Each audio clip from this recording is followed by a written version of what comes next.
যে আমাদের দলের চেয়ারপারসন যিনি গুরুতর অসুস্থ অবস্থায় এখন হাসপাতালে রয়েছেন এবং যাকে আমি সবসময় মুক্তিযুদ্ধের প্রথম নারী মুক্তিযোদ্ধা বলে অভিহিত করি, সেই মহান নেত্রী, আমাদের গণতন্ত্রের আপসহীন নেত্রী দেশনেত্রী বেগম খালেদা জিয়ার প্রতি শ্রদ্ধা জানাতে চাই।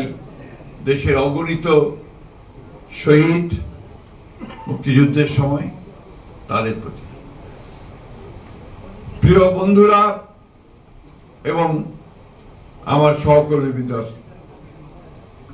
আজকে আমরা এমন একটা সময়ে এই দিবসটি পালন করছি যখন আমরা একটা ট্রানজিশনাল পিরিয়ডে, একটা উত্তরণের পথে আমরা এগিয়ে চলেছি।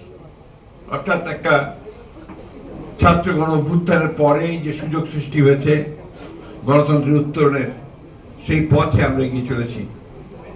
এবং যখন একই সঙ্গে সেই গণতন্ত্রের ধারাকে ব্যাহত করার জন্য, জনগণের আকাঙ্ক্ষাকে ধ্বংস করার জন্য বিভিন্ন রকম চক্রান্ত সৃষ্টি করা হচ্ছে, তখনই আজকে প্রায় 54 বছর পরে আমরা এই